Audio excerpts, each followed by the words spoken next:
Welcome to the Pursuit of Growth show. My name is Sammy Gonzalez, one of the co-founders of the Pursuit of Growth. I have along with me my good buddy, co-author, co-founder, co-everything, I think, Greg Brinkley. He's over, I guess, right here on my side, the other way. And our special guest today is Kara Brown. I'm going to let Greg introduce her. So, Greg, great to see you. Kara, great to see you. Yes, great to be here, Kara. Thank you so much for joining us today. How are you tonight?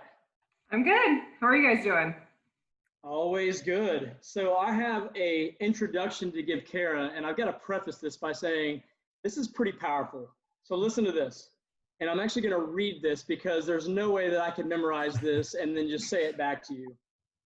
Kara Brown is an analytical, strategic, and results-driven sales professional with a focus in SaaS technology startups and small businesses. She is an IRONMAN 70.3 World Championship athlete with a passion for fitness, health, learning, the University of Michigan, go Blue, as well as making those around her successful. If that's not an introduction, I don't know what is. Kara, thank you so much for being with us tonight. Yeah, you bet. I wasn't sure if you'd say the Go Blue or not, so I'm glad you did. Well, you know what? It's in your bio. I've got to say it. So, but you know, of all that introduction, the thing that really jumps out at me is Kara Brown is an Ironman 70.3 World Championship athlete. I know very few people in my life that can claim that. And so my first question to you is, what started your journey to becoming a triathlete? Yeah, so actually one of my good friends, you guys know, Lauren Halsey, she did her first Ironman, I think 6 years or so ago. And I went out to watch in Santa Rosa. And, you know, as I was watching, I was just like, man, I need to do something like that. It's not like, not that, just something like that. I'll start small. And, you know, I grew up playing soccer, basketball, swimming, etc. And I'm just very competitive inherently. So I really missed that competitive outlet. I played soccer competitively in high school, like club soccer, and did some in college too. And afterwards, I'd play here and there. I'd run. I loved working out. So I was like, you know, I really miss having a goal to be working out towards instead of just being fit. I miss that competition element. So I think it was a couple months after that, I signed up for my first, it's called a sprint triathlon. So it's a shorter distance. I actually won my age group. Nice. That one. Yeah, it was just, you know, up like North Dallas area, and it was a lot of fun. And Lauren watched me as well as a couple of her friends. So did that, and then did a couple more sprints, and then actually did my first 70.3, which is a half Ironman technically, in Galveston, I think about 4 years ago. And long story short, I was like coaching myself, I had no idea about nutrition at all. And I was like, it doesn't really matter, even though you're like, you know, going 70 miles. And so that race I actually had like an asthma attack in the water. So it's in obviously Galveston. So it's in that Gulf, which is not the cleanest water. It's also salt water. So I ingested a lot of salt water, and anyways, finished that, got on the bike, and I started, you know, biking and everything. I was like, man, I do not feel good. And so I ended up like throwing up 3 times on the bike, just like water, because I wasn't really eating anything, and I was like drinking Noon, which has like no calories and stuff in it. Hmm. So I was literally like biking and then like puking. And then I get to the run, and, you know, it's a 3-loop course, and it's a half marathon. So you've got 13 miles in front of you. And so I do the first 2 laps, and I'm going into that 3rd lap, and I see a couple of friends. I'm like, oh my God, this sucks. I feel awful. And so, you know, I think I had like 2 miles left, and I just black out. I don't really remember anything, but I guess the EMT told me this after. I like walked up to there was like a med tent nearby, and I was like not making any sense. So they were just like, she's really dehydrated. And so they like carted me over to the big med tent, woke up, had like ice packs all over me, an IV, and they took my temperature, it was like 104. So, a couple days after that, I ended up in the hospital because I got rhabdomyolysis, or rhabdo for short, which is basically like you go to the point where your muscles are starting to like break down in your body, like your kidneys and your liver just can't process it, so they start to like shut down. So that was my first half Ironman experience. It was a little expensive, and and then I signed up for another one, but I was like, coach. I want to pause you here because I think Sammy and I really want to explore the story that you just shared in so many different ways. So the first thing I think for the audience that I'd love you to share, what exactly makes up that race that you did? What are the elements and the distance of it? And then talk a little bit, you said that you really didn't do a lot of training or nutrition, and we'll get into what you've learned from that and what you do now, but share what you did leading up to that event. And I think Sammy's got some questions we want to follow up with, but I think this is a fascinating story. Yeah, sure. So the 70.3 Ironman is a 1.2 mile swim. It's an open water swim, so you're swimming around buoys and stuff. It's a 56-mile bike ride, and then it's a 13.1 mile run, so a half marathon. So it's 70.3 miles total. That's amazing.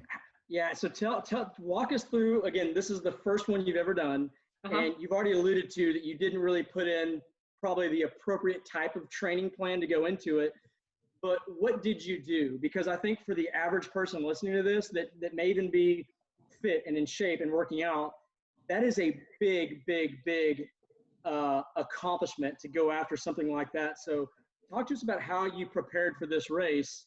And I think that's going to lead us into what you learned from it. And then again, how you've grown and changed and pivoted. Yeah. So honestly, what I did is I found a training plan online. I can't remember where off the top of my head. I think it was some coach that I found, like a professional coach, and they had some template of a training plan. And so I followed that. So I did do all the work. That's just something about me, right? Like if it's on the to-do list, I'm going to do it. So, but I didn't understand like the whole philosophy of it. So I would move stuff around and not understand, like, you shouldn't bike and run, within 2 hours of each other, which is called like a brick workout, like all the time. You should, if you have a morning workout and an evening workout, there's a reason for that. You need that recovery to do that. But it was more like the nutrition thing. I was like, I also was like trying to do keto, cause I was trying to lose weight too. And I'm like, do a low carb, like Ironman build. And like especially for women, like that's not okay typically. So that's a whole nother story. But so I was like, I don't really need to eat that much. Like it's fine. And I didn't understand like the whole importance of the electrolytes and like carbohydrates is part of the fuel that you really need, and protein synthesis and all this stuff, and how like fiber impacts your gut throughout exercise and stuff. So so I would say I probably, and I didn't know how hard to, so another thing that I've actually recently learned is really taking your easy days easy. Right. So taking your easy days easy, like really easy, kind of uncomfortable when you've got like an ego of like, I can run this pace, but it's like, no, it's like a minute or so slower because you need that recovery. And also like when you're running in a race and you can't hold a certain pace because of your heart rate or whatever, you need to be able to run at a slower pace. So the mechanics need to be there too. So I was doing kind of the same pace for like my easy days and my hard days and stuff. So that way, like, you're not actually getting better. So just those kind of elements. I also didn't understand the benefit of recovery and taking a day off and, eating as part of your recovery program and what you should be, fueling your body with after workouts, that kind of stuff to help, with your muscles kind of rebuild and be able to take on, another workload for the next day. So. It's pretty interesting because when Greg and I were talking about this the other day, just in thinking about you and about really your transformation from that story that I think we knew about, but I didn't know the intense details about that. I know about rhabdo, like I've heard other people have. It's like, so that Yeah. I told Greg, I was like, I think she might have had rhabdo, Yeah. and I was like, I hope not, because that's some serious stuff. But No, it that's was like, amazing. it was when I was in the hospital and they had to weigh me on the bed and I was literally 10 pounds heavier than I like had ever weighed. And I was like, there's no way that is my weight. But my body was just like holding on to all the water. So I was just so puffy Mm, and it was a mess. wow. Yeah. And And I had to take like they told me to take a month off of working out, but obviously I didn't do that. So I did like 2 weeks, but yeah. so that's actually going to lead me into my next question. And I was thinking about this because you made a statement in there that I think that holds true. And we won't go too far past the Ironman stuff, but you said that if it's on your to-do list, then you're on it. You're like, okay, it's going to get done. Where do you think that comes from? What's in your background? I know you said you played competitive sports and all that, but where have you nurtured that throughout your life? I've always been like a gold star. I've done like the strengths finders, like the achiever is like I score very high in that. Hmm.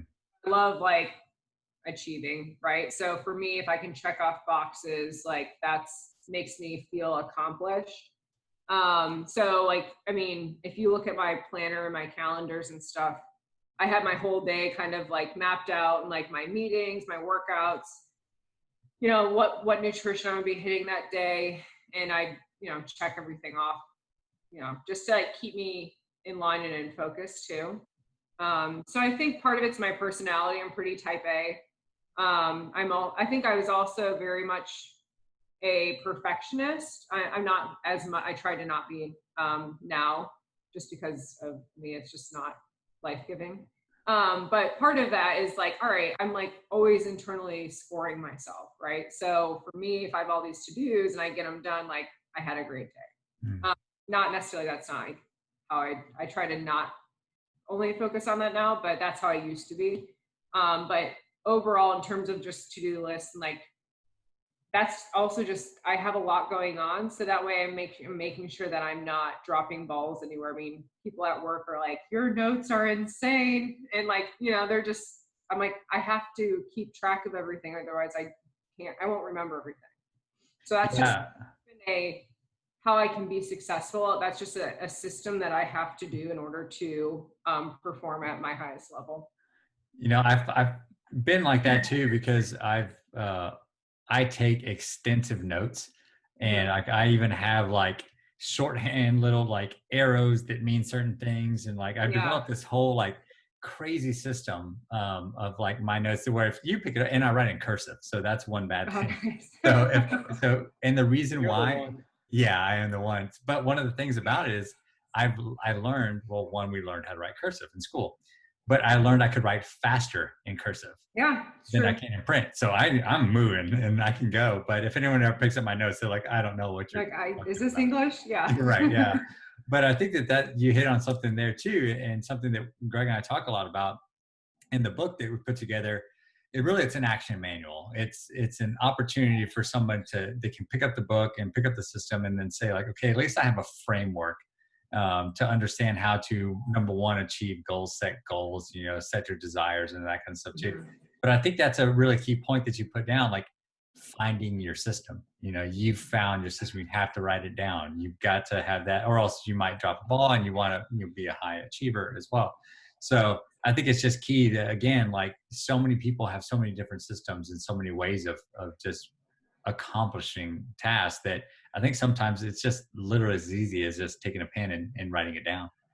Yeah, definitely. Yeah, and Sammy, two things that I'll share is one, outside of my name, I don't know that I can write anything in cursive. I think it's been that long since I've actually attempted that. And Kara, you and I are very similar, and I recently did a Gallup Strength Finder, and my number one strength was achievement.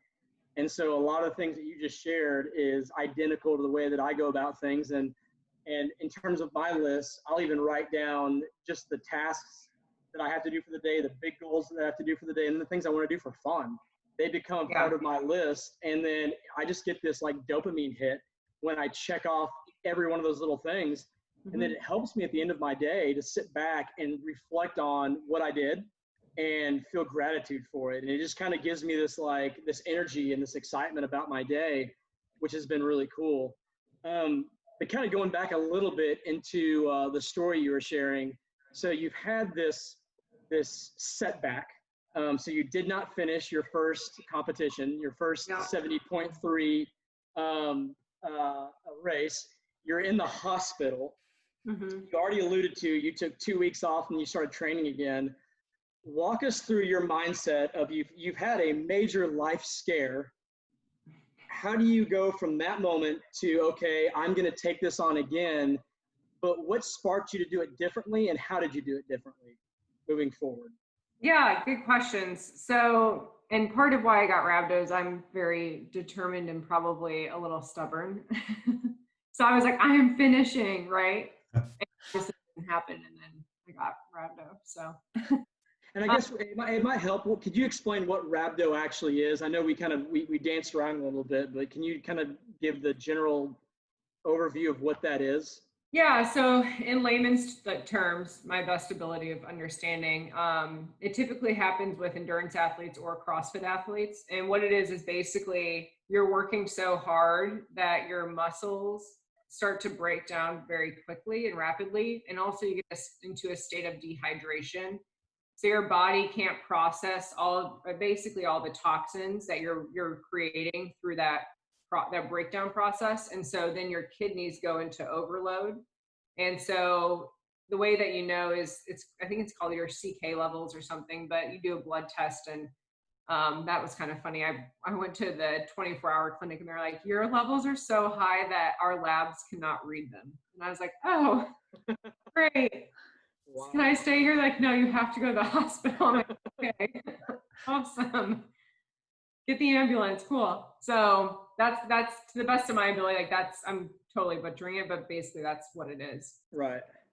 And so like, it's like, I was throwing up from, all the salt water. I wasn't eating anything. I was dehydrated. So it's just like, your body's just like shutting down. What's your so again, you go from that state to then saying, okay, now I'm going to continue with this. So talk us about your mindset and then what you did differently moving forward and share some of the success you've had since. Yeah. So I was determined to finish one, but I also wanted to do it well. Anything I do, I'm not just going to do it to do it. That's also partially why I started small with the triathlon. So I'm like, I want to be able to knock each kind of level to a place where I feel comfortable getting to that next level. Still getting out of your comfort zone, but feeling like, all right, I've mastered this. Now I can go to the next level. So luckily one of my friends, her boyfriend, who's now one of my good friends as well, her boyfriend at the time, they're now married, he had a coach. And so he was actually super sweet. Reached out to me on Facebook, was like, hey, I heard like what happened. I think you could like do great. I want to introduce you to my coach. I'm like, oh yeah, that'd be great. Because at that point too, I'm like, all right, I clearly don't know what I'm doing. And I want to do this and I don't want this result again. So why not invest in a coach and see where this goes? So I met with she's still my coach, Chelsea, for coffee. And I had like these list of questions and she was just like, I'm sure she's like, oh, okay. So talk through it, figuring out like her coaching style and stuff. We're actually like great friends, really good friends now, one of my best friends. So so I started, getting into that and she has, about 10 or so athletes that she'll coach at a time, give or take, depending on the season. And so I started training with her in that group. And I mean, she's a phenomenal athlete. I mean, she's gone to Kona, which is the world championship for IRONMAN, which is very hard to get to. She's like qualified 5 or 6 times, like just a great athlete. And so being able to train with, those people who are at a higher level is humbling and also just like really rewarding. So I was able to get into that, get a good system down. Started to kind of, nutrition was still like not a huge focal point, but I started to look into that more and understanding like how important that was.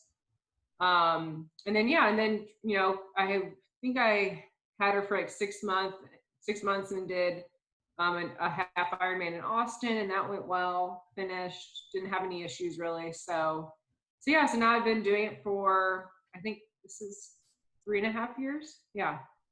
How many races have you run?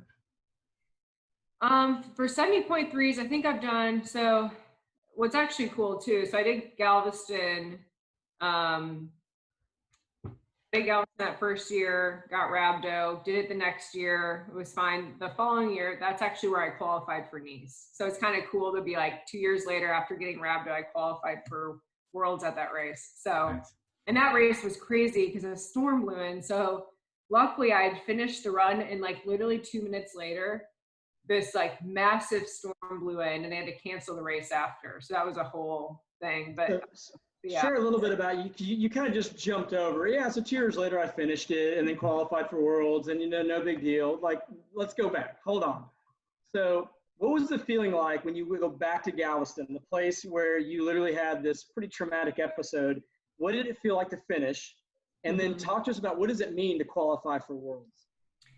Yeah, so I mean, to finish, and I finished in I think the top 10 of my age group, and it was just it was great. I mean, that it was a lot going on just because of the storm and everything, where you're just, I mean, it's just I don't think I really got to fully appreciate it.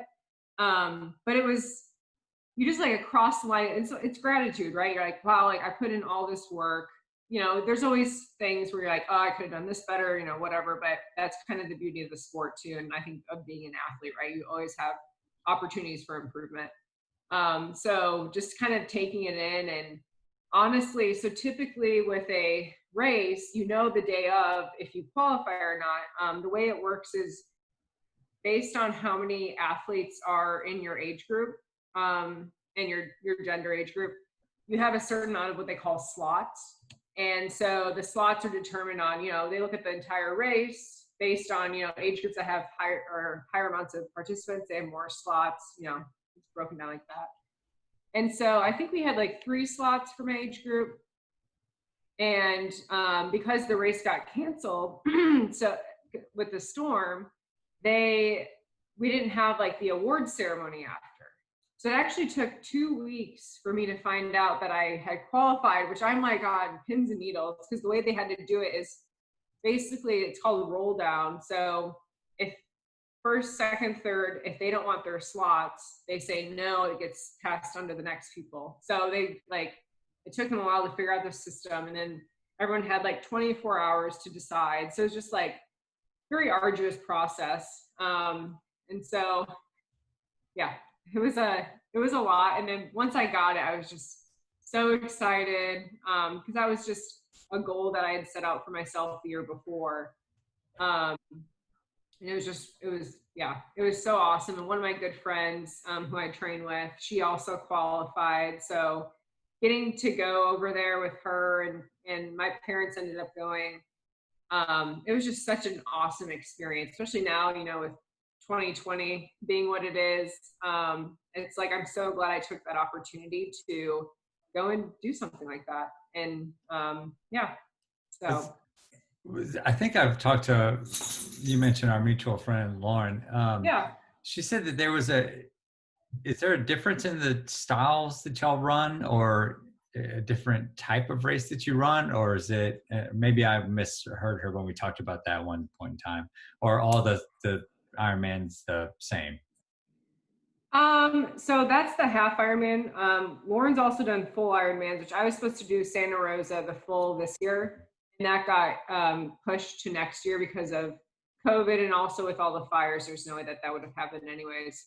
So I'm doing a full Ironman in Coeur d'Alene, Idaho next year in June. Wow.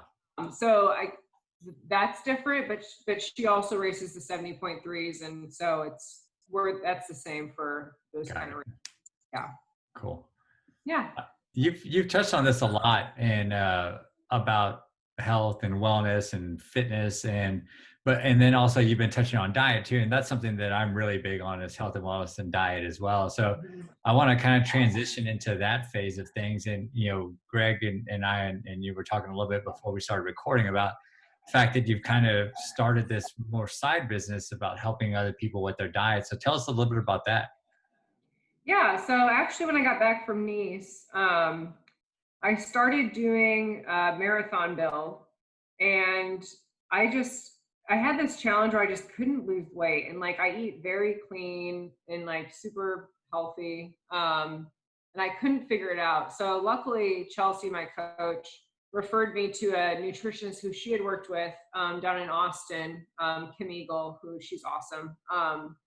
And I started working with her through my marathon bill. And I also was having a lot of GI issues and stuff, and I just couldn't figure it out. So she helped me basically retweak my diet. So I was like not eating enough carbs, still, right, and eating like way too much sugar sometimes, and then not just like timing of proteins. And she actually forced me to actually eat before exercising, which I was not doing at all. And sometimes I get a little lax on that now, and I'm like, I need to get back into that. It's actually good for you. Um, so she just helped me like really, and she's also all about whole foods, right? She does not take any supplements, no protein powders, nothing. I like to incorporate some protein powders just because sometimes it's like really hard to get all the protein I need to get in. But that really catalyzed I already had an interest in nutrition. I think over the past 2.5, 3 years, I'm a big podcast junkie. So I love like Ben Greenfield, Bulletproof, Dave Asprey, a few others. I just love, I'm always listening in my free time. I'm like researching or listening to podcasts related to nutrition and health and wellness because I find it super fascinating. And also it's like, I've been at a place where I just feel awful. And when you realize your nutrition can help you feel a million times better, it's like, why would you not want to figure out how to optimize, your fuel, your nutrition, to make you, perform the best and also just feel great. So through all of that, and then through my experience with Kim, I was like, I'm going to like kind of interested in like getting into this. And then I got I think it was like a targeted ad on Instagram, honestly, that winter. I think it was right after my marathon, or like right around my marathon in December. And I started doing or it was before that. So it's called Precision Nutrition. It's an online class. It's an online format, but they also send you all the curriculum yourself. And so I did their level 1 certification program. And yeah, so from that, I did some test groups in the spring just to get some people and kind of get feedback and stuff. And then I've been just doing like private kind of coaching and really enjoying it. I mean, I've helped some people lose like over 20 pounds, just by tweaking, getting them to track what they're eating, but also helping them like realize, just how much like eating healthy and clean can really help them. And then also figuring out macros and caloric intake and whatnot. So yeah, so it's been a lot of fun. I mean, and if you're a good nutrition, my philosophy is more like, you don't want to have them, for an extended period of time, right? You want to enable people to go and live their life. So that's kind of the approach that I take too, is it's not all these drastic, changes, because I want it to be sustainable. Yeah. Yeah. I've got a story, Kara. Yeah. I have a story and then a question. And so, my history with food is, for the majority of my life, and especially into my adulthood, the joke was that I ate like a 6th grader. And so hardly any vegetables. I've been to your apartment. I think I can agree with that. And it was just, fast food, pizza, chicken fried steak, chicken strips. It was just, that was my diet. And I always had a high metabolism, and my body is a classic ectomorph. I never gained a lot of weight. And so I never really incorporated health and wellness with what was going on the inside, but only, okay, I look like I'm okay on the outside, so things are good. Well, as I started getting into my mid-30s, I made some drastic changes that happened in phases. But over the last 10 years, my diet has gone from that childlike diet to a very clean, vegetable-based, more limited protein, really clean diet. And as a result of that, I mean, I preach to the world of just how different I feel, the energy I have, just my life is so much better because of my diet. I will also admit that of everything that I'm learning, I still have so much more to learn and so many more things that I can continue to grow in. And recently, one of the things that I was reading about, especially with my body type and the lifestyle that I live, is I was not eating enough really good carbohydrates, and I was eating way too much protein. And so over the last 6 months, I've really kind of changed that up. But the whole process of some of the stuff that I'm learning is really, there's not a one size fits all diet, and it's really customized based on our body types and our lifestyle and so many different things. And I know Sammy is well versed in health and wellness and diets, but I'd love to hear your thoughts on when you work with people and you're coaching them, how do you customize these plans specifically for people based on whether their background, their size, their age, their lifestyle? Yeah, I think a lot of it is looking at their goals, right? So I think this is even something for me, I'll put I want to be this number on the scale. And sometimes that's a great goal, but also it's like, let's also look at your body composition, right? Like if you can drop 2% in body fat, but nothing changes on the scale, you still look significantly different. And maybe that's where your body wants to be. So part of it's what their goals are. Men and women are very different. They respond differently to different types of diets, right? Like men can typically do some keto. You want to kind of cycle off of keto. Obviously, I'm sure, Sammy, just because your body does need some carbohydrates, and it's just good to cycle overall, just to kind of get your body out of that rhythm. But for women, they need to be careful with keto because our hormones are very sensitive to carbohydrate restriction and also just caloric restriction. So whereas it kind of goes back to like our, primal days, right? So men were the hunter gatherers, so they could starve and their bodies are going to get, tighter, more muscular, or not more muscular, but their body's going to respond quote unquote better than a female's body who needs to reproduce. So that's kind of the background for that. But in terms of actually, assessing, it's like looking at, again, their goals, gender, where they are currently, how active they are. A lot of it's just getting their activity up, make sure that they're exercising frequently enough. Also, a lot of it's, especially for a lot of females, it's making them feel okay eating carbs. I get it. It's like society's been like, oh, carbs are bad. We went from fat's bad to carbs bad to now, fat's amazing and that's all you should eat. So it's like everything in moderation, right? So you need all of your macronutrients, which is fat, carbs, and protein. But you don't want to get way out of whack on one because your body needs all of them for a reason. So it's figuring that out, and then also just playing around with calories and really macros. Typically, you'll play around more with like the carbohydrate percentage, just because that can tweak your overall calories, just depending on what you're eating. I also look at like sugar. So sugar and sodium. A lot of it too is if people are eating out a lot, it's really hard to lose weight because you're eating more calories than you think you are. You're also getting a ton of sodium, and I'm sure there's a ton of sugar in it too. So I really encourage people to cook at home as much as they can, and also limit the alcohol intake. And also, I'm a big data nerd, so there's other things that I recommend to people. You can look at your DNA, and so your genetics can also tell you like what you're predisposed to in terms of if your body would create more muscle mass versus kind of the endurance muscle. Also, like if you would be better suited with a higher fat diet versus a higher carbohydrate diet, just depending on your genetics. But also, I've done some of that, and sometimes I'm like, I don't know if I fully agree with all of this, but it's an interesting barometer. There's also a company called Biome, which I think is super interesting. I've actually used them and they've helped a lot.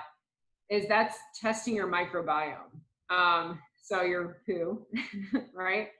And it's interesting because it changes every 90 days or so, I think, is what they say. So like for me, I was eating, really healthy and stuff, but I was still having some like bowel issues and stuff. And so the foods that they highlighted that were inflammatory to my microbiome, I started to cut those out, and then all my issues went away. Like oatmeal, maple syrup, like foods that I was eating consistently that are healthy. And I'm like, why am I having issues all of a sudden? It was just because my microbiome wasn't a fan of that for whatever reason. And so that's been a huge game changer for me as well.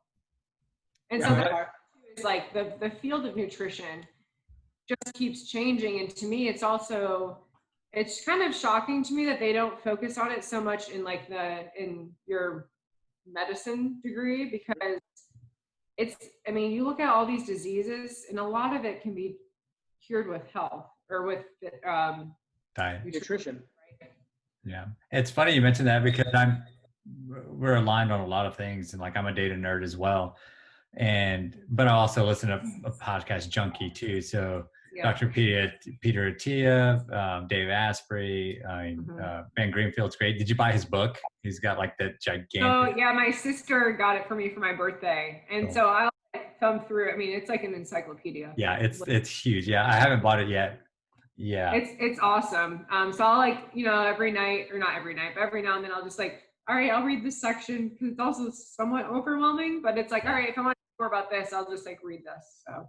And one of the things that I've in my fitness journey, Greg and I have talked about this, I think on the show before too, but really, I think one of the things that helped me out so much was understanding that you have incredible control over what goes in here. And so I think learning that that's like one of the main, you are in control.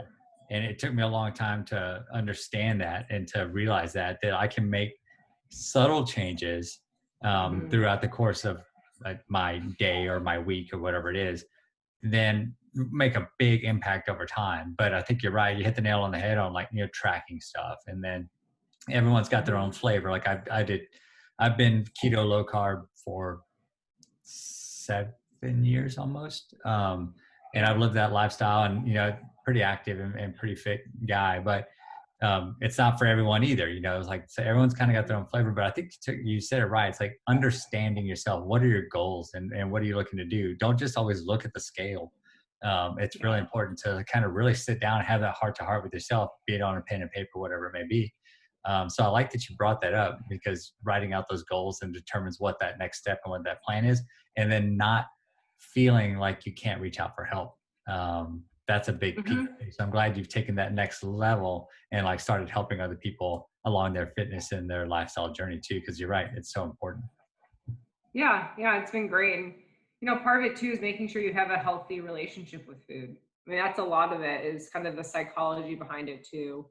And people can get into really bad patterns, either from restriction or binging or whatever, just because of their relationship with food.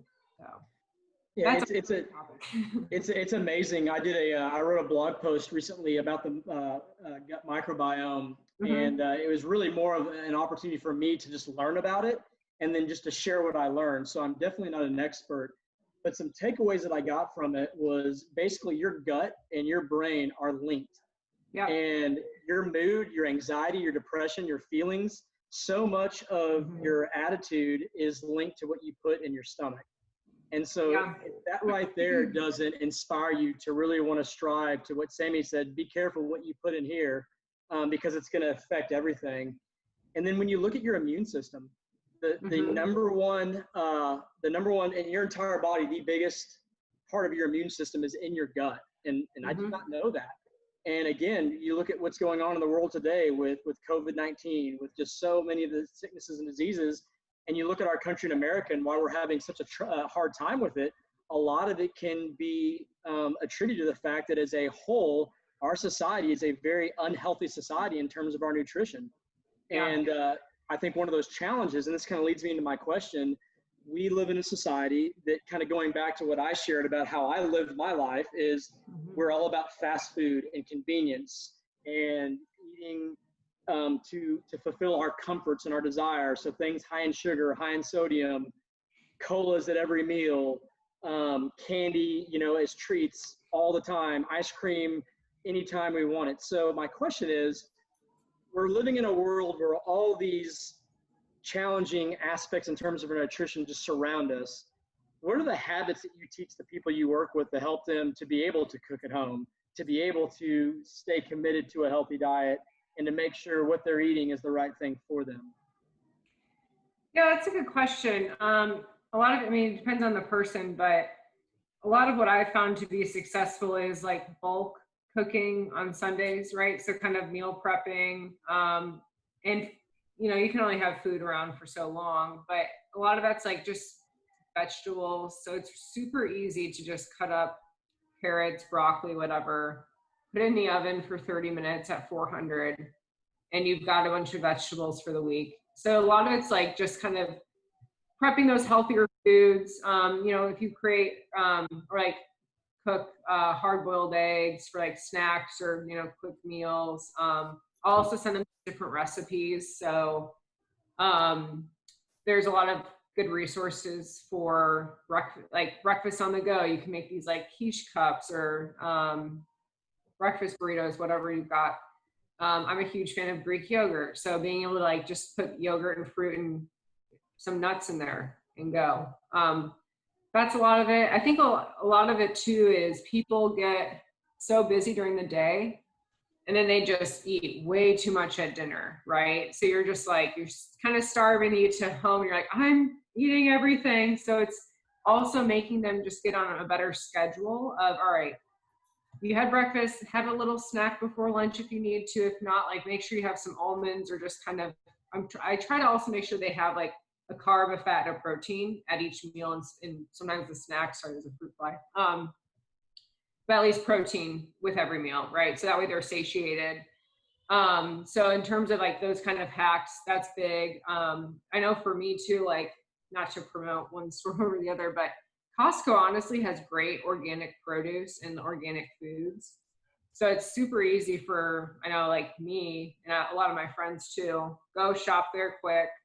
And you can, that way too, you're limiting your grocery stops. So that way you can have all your groceries for the next week or so with you, your family, whatever. And you've got like frozen fish can thaw really fast. So just like looking for those different things that can help cut time. Because a lot of times too, I'll challenge them of time yourself of how long it actually takes you to cook dinner. A lot of times it's not as long as you think. And so if you compare that to going out and grabbing something or even ordering pizza and waiting for it, it's about the same amount of time. So it's kind of like a fate or kind of a false reality of like, oh, it's going to save me so much time to do it. It's like, well, you're going to spend your time somewhere, someplace. And so you cooking dinner actually is a similar amount of time for what you're doing in that other situation if you're driving to go get it. So it's just those kind of things. Yeah. Yeah, I love that. Sammy and I have a saying that we say often. It applies to so many different things. It's called preparation equals separation. Oh yeah. And it all goes to what you're talking about. You've got to plan. If you're going to have a healthy diet, and you're going to follow these things, you've got to plan in advance. And we talk about it all starts with the trip to the grocery store and what you're putting in your place. And I love that. I've never heard someone say that when you look at the time, fast food's not always fast. Yeah. And I think that's a really good point you made. Yeah. So obviously it depends what you're cooking, but right. You can Seven course meal. Pretty easily. Yeah. Yeah. Yeah. So the thing too is like just helping them you can make stir fries super fast. Cut up vegetables, put in the pan, cut up some meat, you're good to go. So yeah. I feel like there's also, even when you meal prep, there's something when you do it, you feel an accomplishment, and you've put that effort into doing it, that you're encouraged throughout the week to utilize that because you put the work in to do it. And so you have that commitment and you build that over time. It's a habit that I think really sticks once people get in the process of doing it and they realize the work up front, like you mentioned, doing it on Sundays. And that's the same process that I follow. And now it's just become a part of my Sunday afternoon. And I'll put music on or I'll put a movie on and it's interactive. I'm doing stuff and got a I chef just hat enjoy on, doing it.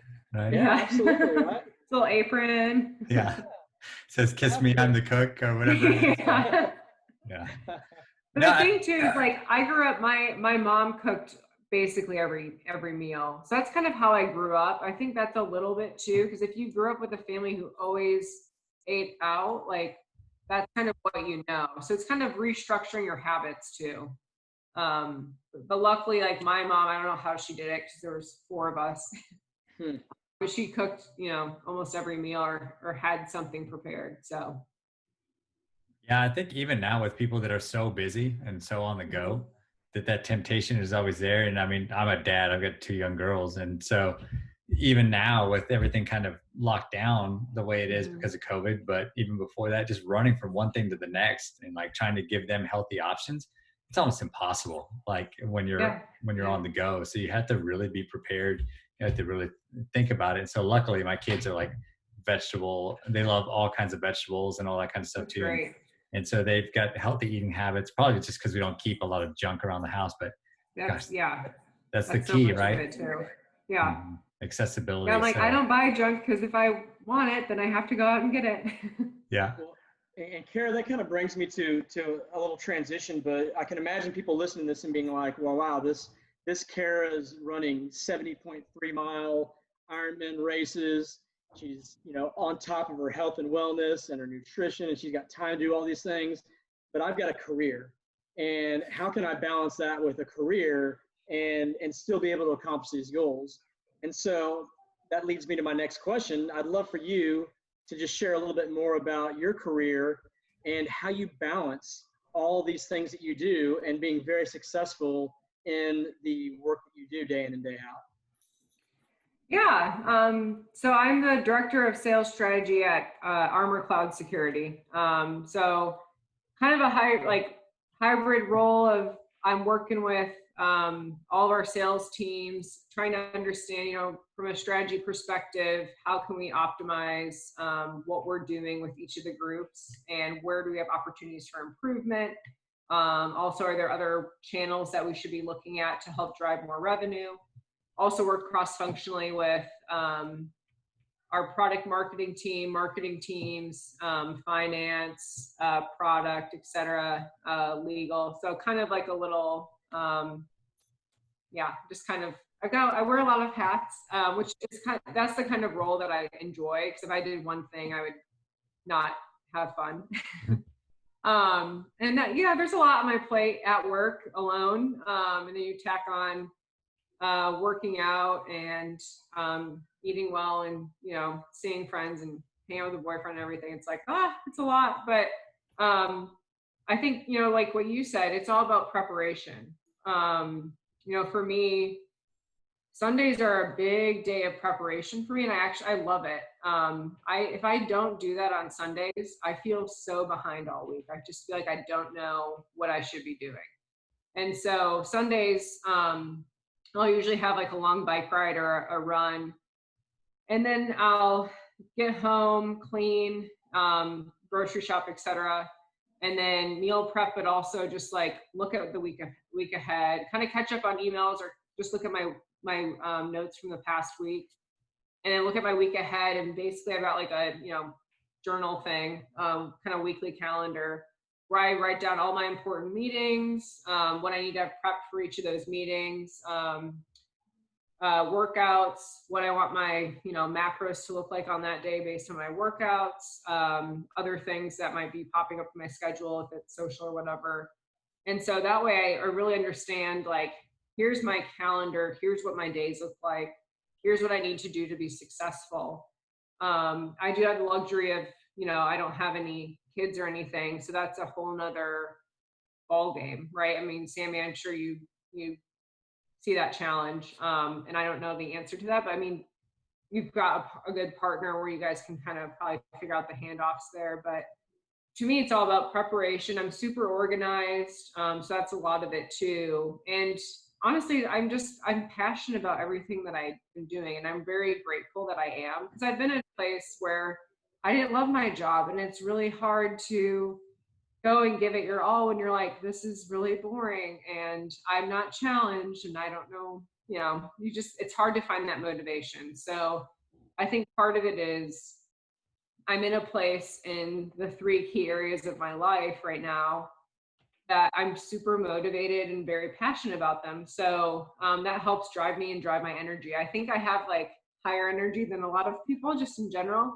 But yeah, so I think what I said, preparation, being organized, and also learning to ask for help when you need it, right? So that's key too. That's actually something I was going to say. Things, yeah. Yeah, that's a great point too. I want to explore that last little point that you talked about too. Yeah. But I think one of the areas that you mentioned, that you said you've got a little bit more energy than some other people. I think, yeah, some people are born with a different motor, but I also think like the healthy lifestyle, the food Yeah, you're giving yourself, definitely. everything that you have set up in place is really tying into that, having that more energy, right? You're not lethargic. You're not eating those bad foods that we know they're bad for us and all that kind of stuff too. So I think that really does have a tie-in. But that last little point you said there, and I'm sorry to cut you off, I didn't mean to. Oh, no, you're good. So 2 little things was, you said learning to say no, which is one thing that Greg will know is like, I am terrible at doing, because I love all opportunity. And I feel grateful for any opportunity that comes my way.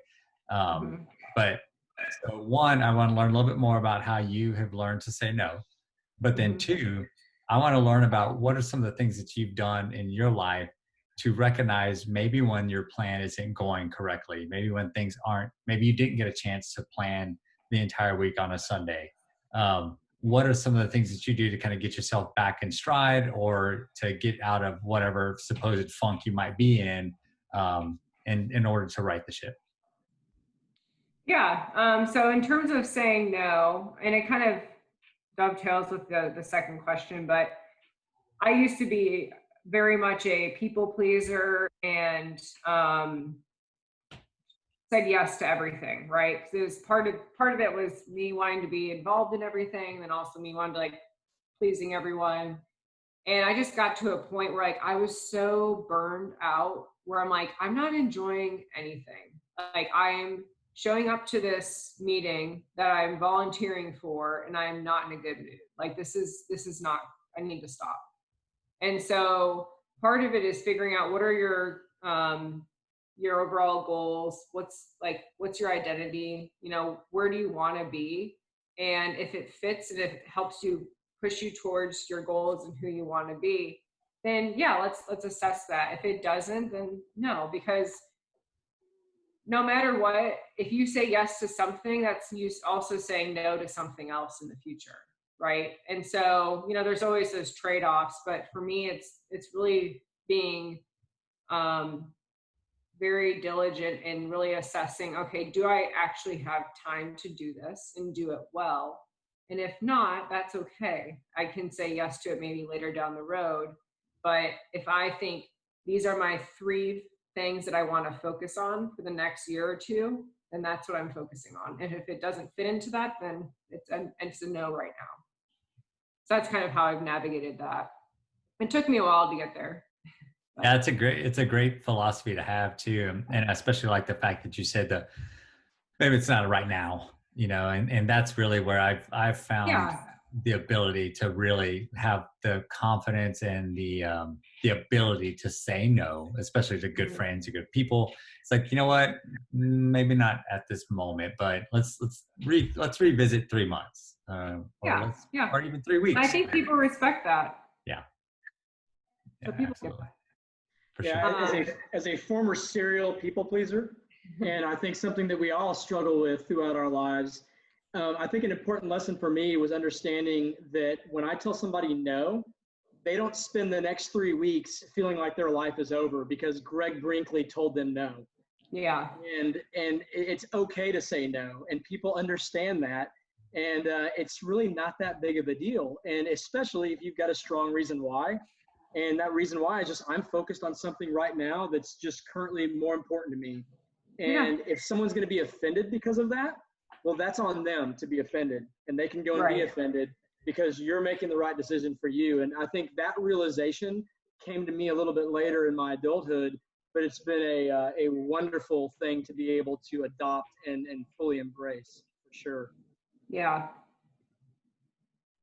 Well, Sammy, what was the second part of your question? Yeah. 'Cause it was Sorry. really I good, totally and I forgot. already forgot it. No, you dovetailed it perfectly. I think it was when you're stuck in a rut, how do you get back out of it, right? Yeah, yeah. What you're So, asking? Yeah. so basically, I'm always a big fan of life hacks and goals and ways that people can optimize performance. And it comes back to that kind of data nerd in me too. So you talked a little bit about like setting yourself up for success. And I agree, that's something that I think it takes a long time for people to kind of get their rhythm. And we talked about that earlier. But what happens when that rhythm is disrupted?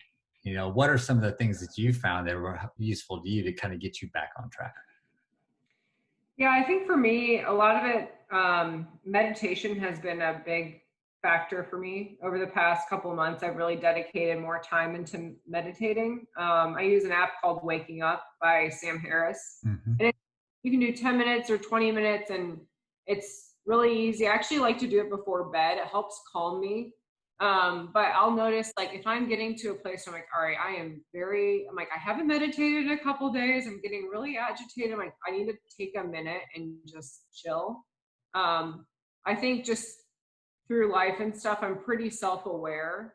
So luckily I can figure out, like, if I need to carve out time and meditate, journal, whatever, just to kind of reset myself and really dig in. I'm also open to asking myself the tough questions of, like, why are you acting this way? Like, really, what's going on? And diving into that, because otherwise you're just, always putting a Band-Aid on it and not really resolving the issue. So when life kind of goes sideways, I try to focus on that. Also, like, talk to friends, family, etc., with those kind of things. But if it's just, if it's more related to schedule and just kind of life stuff, it's also just sitting back and being like, all right, I'm not as out of control as I think I am. Every day is a new day. So let's just chill for a minute and just look at, okay, I've got 3 days left in the week.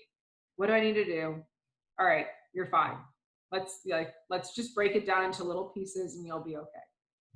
So that's a lot of it too, is sometimes I think, like, I can get overwhelmed by, like, I have so much to do today. And then it's like, if I actually break it down, it's like, okay, this isn't that bad. So part of it's just like getting into my own head, and then getting out of my head and be like, you're fine. Like,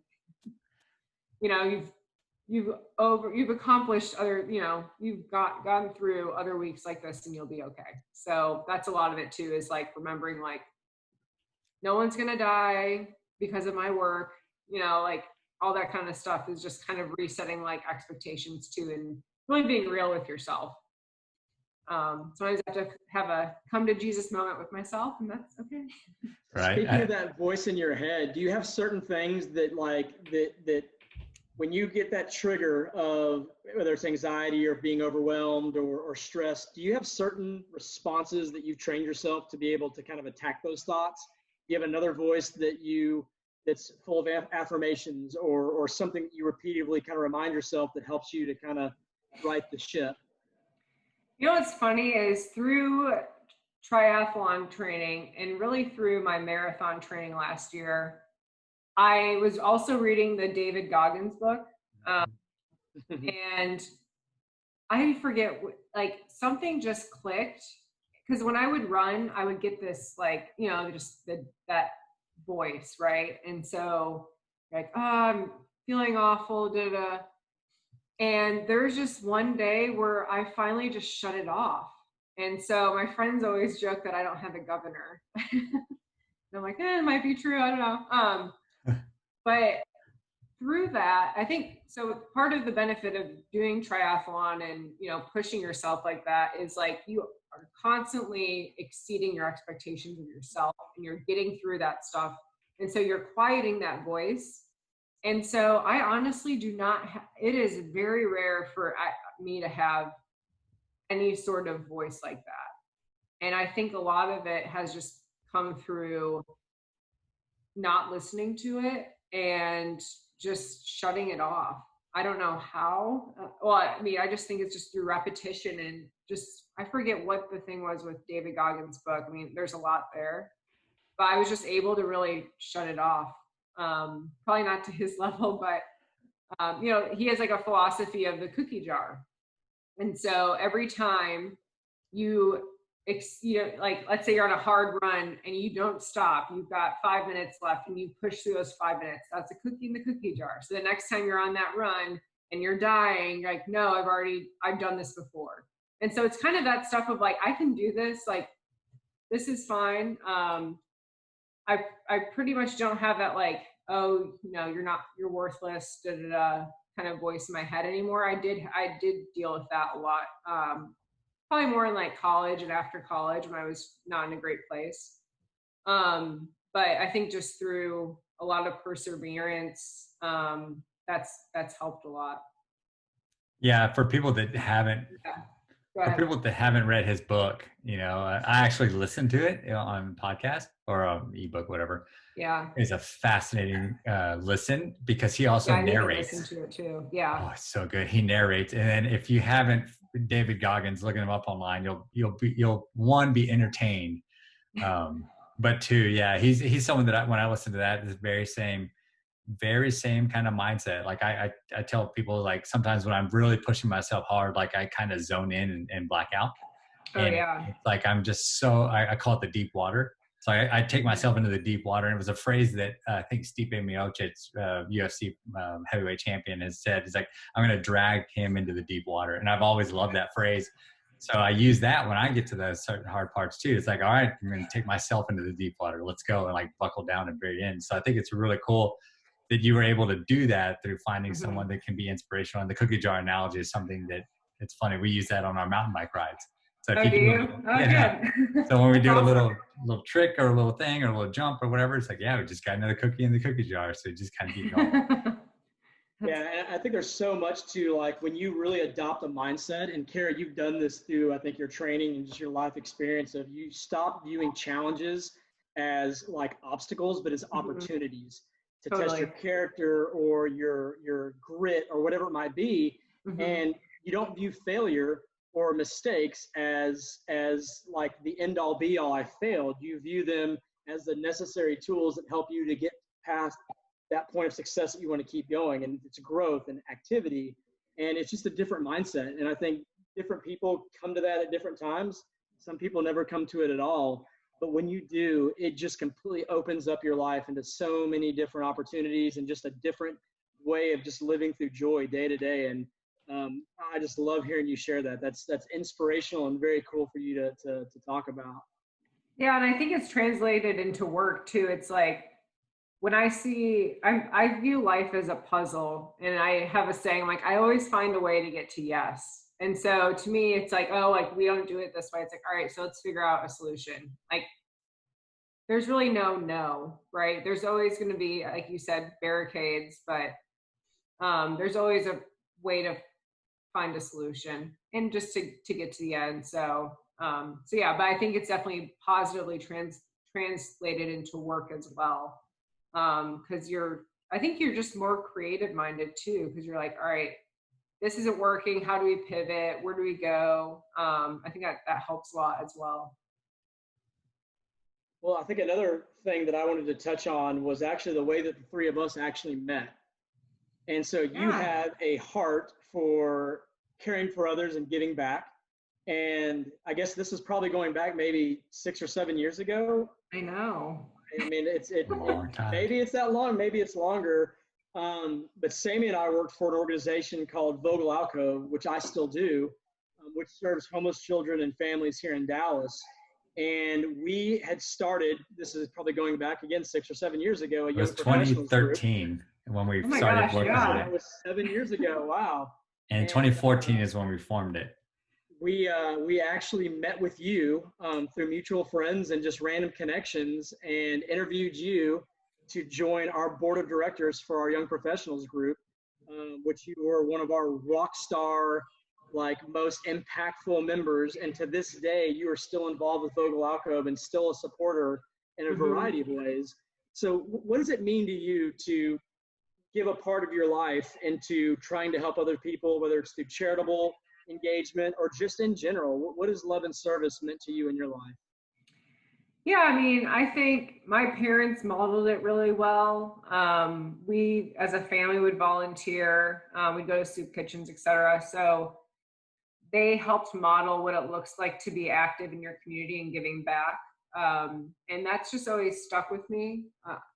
And just, regardless of religion or, what your beliefs are, I think everyone can agree that as humans, we're here to help one another. And to lend a helping hand to those that can't help themselves. And so if it's resources with time or money or, whatever, the ability to give back is really an honor.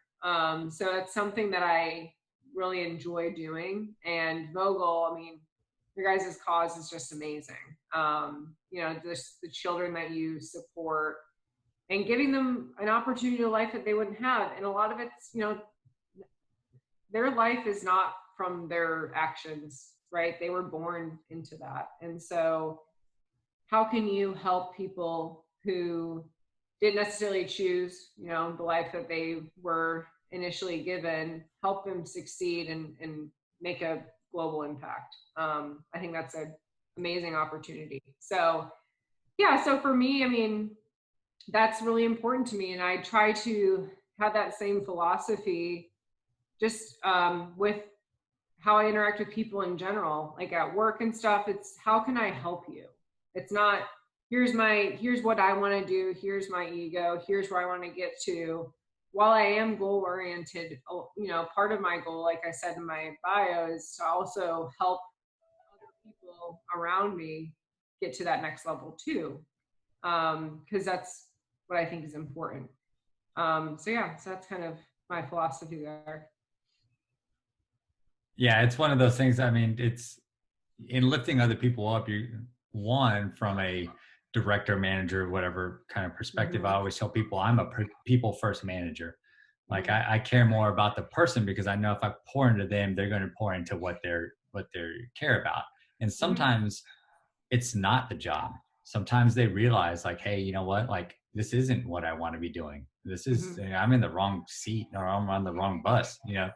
And so like, I just care so much about people. And I found that if you lead with that servant leadership mentality, like you're talking about, you really gain so much trust. You gain the ability for people to really want to try harder and do more and serve this kind of higher purpose. So it's very fascinating that you have that same mindset. Where do you think it came from on that side, from the business perspective of like helping other people and not in being also a high achiever? One would think that it's kind of two different lanes.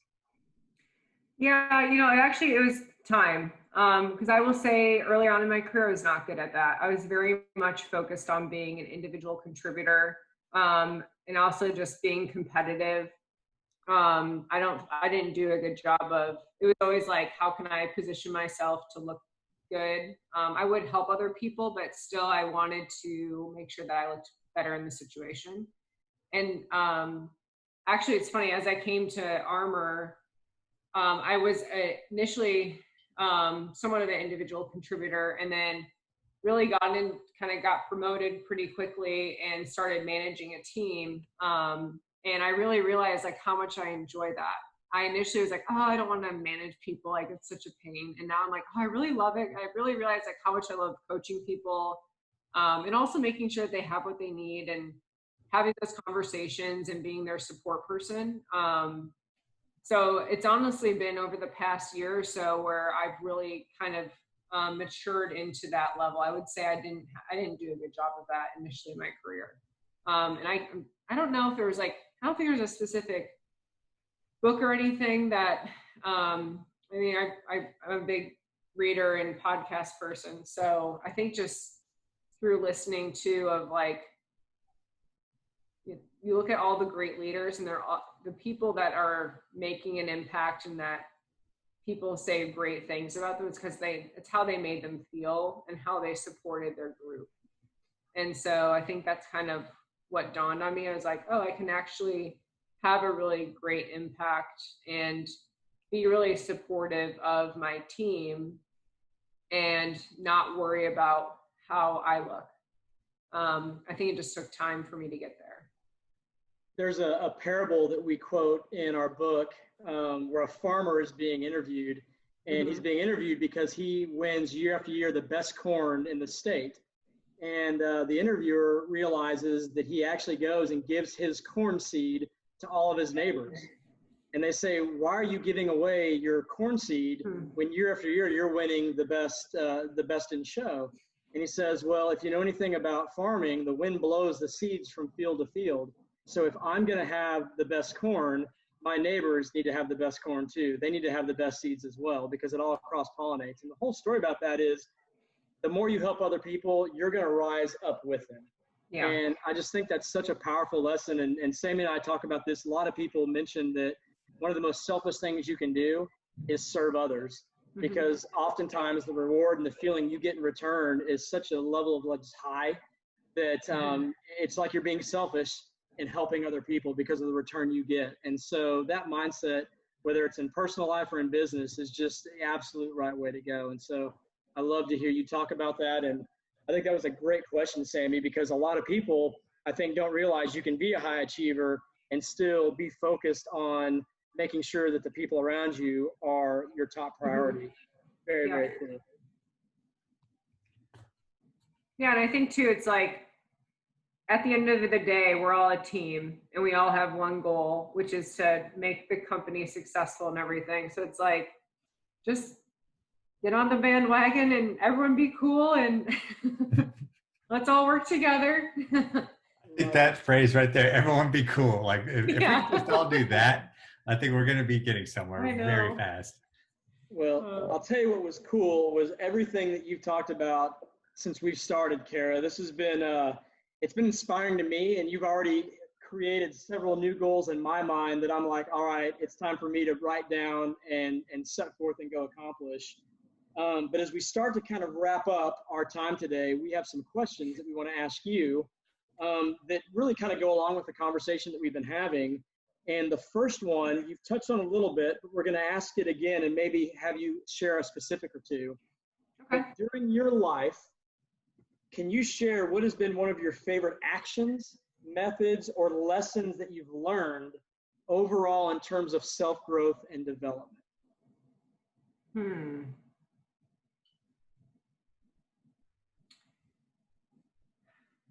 Honestly, I think it's learning to not be a people pleaser, because I was so focused on making other people happy that I wasn't listening to myself and really owning what made me happy.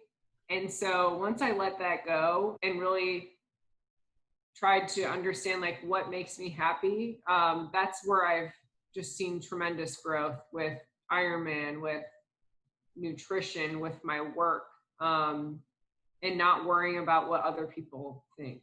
Like really just being like, this is who I am and this is what I'm going to own. That's the only way that I've been able to really grow successfully and happily. That's a great answer. That's an inspiring answer too. And I wrote that down because I love it so much. The second question for you here is, can you share some advice that has stuck with you over the years? Yeah, so I think there's two things, kind of reverting back to my perfectionist mindset earlier. I read the growth mindset from Carol Dweck. I can't say her last name. And so that, as part of, also shifting from like people pleasing to not being as much of a perfectionist, and really seeing things as growth opportunities and not like, oh, you passed or failed, because that's how I viewed life and like was always scoring myself and stuff. So being able to pivot into like a growth mindset has been very transformational. And also Jocko Willink, I think that's his last name. He's got a great perspective on discipline. And so I'm going to butcher it, but basically freedom is a byproduct of discipline. And so when I finally decided that I'm going to be very disciplined in my life, prior to getting the Ironman and everything, I was partying and stuff and just like not happy with what I was doing, but I was kind of soul searching a little bit, right? And so when I decided to really be disciplined in my workouts, my nutrition, my work, sleeping, meditation, all that, as I incorporate more discipline into my life, the more freedom I have with the decisions I can make, because a lot of my decisions are basically on autopilot. It's like, I don't decide if I'm going to wake up early and work out. That's just something I do. And so as that becomes just a natural habit, it allows for me to make better decisions when I actually need to make a true decision in life or in work or whatever. So I think those two components of just having a growth mindset and also really diving into discipline and then seeing how much freedom's on the backside of that, those two elements have been really impactful for me. Very cool. Well, oftentimes, Kara, we're asked if you could go back in time and talk to yourself 10 years ago, what advice would you tell yourself? We're going to flip that question. So if you could go forward in time and you had the chance to talk to yourself 10 years from now, what advice would you give yourself? What would you tell yourself that maybe you want to encourage them to continue to be doing? Or what suggestions or just words of wisdom would you share with yourself in the future?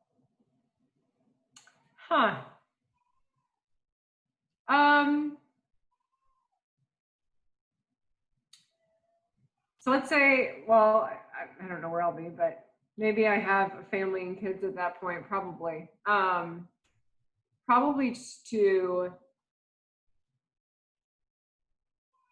not feel guilty for looking for your own satisfaction and happiness, because I think that's something that I've heard, because I've not been a parent, but I think that's something that is a challenge, especially for women who are career oriented, is you start to feel guilty for also pursuing your career while having a family. And I'll probably want to still be doing triathlons or running or something. So not feeling guilty for still wanting to live my life in alongside my family. But yeah, and I think part of that too is those are the elements that help me be my best person. So if I'm going to be the best wife, the best mom that I can be, I need to also have those outlets and those things that help me grow. That's pretty powerful. Awesome Great. Answer. Every time we've asked somebody this question, the response is giving me like chills. Mm-hmm. And that yours was right along there with it. I love that. We'll see in 10 years. Right? We'll play this back to you. Right. Sammy, you want to jump into some actionable items and takeaways from our conversation? Yeah. So typically what we do is come up with about 2 or 3 different things that we've taken away. And Kara, it's been an amazing time just talking to you. And we've known each other for, what we say now, like 6 years or so? Yeah. 7 years. Yeah. 7 years now. But I don't think we've ever been able to really sit down and dig into some of the nitty gritty details like we have tonight. So I'm just honored that you were able to make some time to be able to spend it with us and to share it with everyone that's following what we're doing. And we've always known that you were a high achiever, a great person, and someone that we really enjoyed being around. So thank you very much for doing that. Yeah, thanks for having me. Really enjoyed it. So. And this isn't the last time either. So I know we have a lot more we can uncover for sure. But I want to share my actionable tips. So number one, you mentioned a long time ago, right at the very start, was just making a plan for your meals. When we were talking about that, because I alluded to the story about being so busy with kids and stuff like that too. Mm-hmm. But just, again, making that plan, be it from all the way from the grocery store all the way down to like the meal prep. Like if people start to put that time into planning it out, then I think it makes things a lot easier. It kind of goes on autopilot, like you mentioned. The second thing you mentioned was you didn't know what you were doing when you did the first Ironman. And I think that a lot of people jump into things and they don't know what they're doing. So the process of learning is exciting and it's fun. But then when you're looking to accomplish those goals that you set forth for yourself, don't feel like you can't get a coach. And your whole kind of transformation into this much better athlete happen when you got a coach. So I love that. I love the fact that you were able to do that and have the self-awareness to say, like, I don't know what I'm doing. Let me go find someone who does. And then the last thing that I took down was just the ability to give back as an honor. And I love that phrase. And I think more people, as they change their mindset, or maybe they free up their lives to be able to do more giving back, or maybe make that a priority, to use that phrase with them, the ability to give back as an honor, because it's a pretty impactful statement. And I think between the three of us, like, I feel like we know that, but there's a lot of people that maybe haven't gotten there just yet. And so I hope they can take that and learn from that phrase. Well, Sammy, as always, you picked up on things that I definitely wanted to share. So my sentiments on everything you said are dead on. So for the sake of providing 3 additional tips, Kara, I love how you talked about always find a way to say yes, especially for those important things that really, really matter. Is don't just accept that first obstacle and that first no, but pivot, be smart, work around, and find ways to make things happen. I love that. In terms of your preparation, especially on Sundays, I love that you said, I'm going to sit down and identify what I need to do to be successful this week. So what does success mean for me, and how am I going to do that in my planning? And so you're not just writing down, just taxing things you have to get done, but what needs to be done to be successful. And then I love the last thing that you said in terms of the question that we asked you about your future self. And don't feel guilty really about the decisions you make and the directions that you're going in life, because of maybe the opportunity cost and maybe what you're giving up to do that. And I think that's something that's very easy for a lot of people to get stuck in is, well, I'm going this way in my life, but I feel bad because I didn't do A, B, and C, maybe because my family or just the world tells me that I need to be doing those things. But am I happy with where I'm at? And if that answer is yes, and maybe not happy is the right answer, but if I'm full of joy, if I'm joyful in my life, then put that out. Don't feel that guilt and keep moving forward. So I love this. Kara, this was awesome. This was such a good conversation. And like Sammy said, I don't think we've ever really just gotten real deep into some of these conversations and topics. And I think you shared a lot of things that people are going to be able to take some great tips and really just rethink the way they go about things. I think this is going to be a really helpful podcast for people to listen to. Great. Well, I appreciate the time, and it's been a joy and honor to talk with both of you.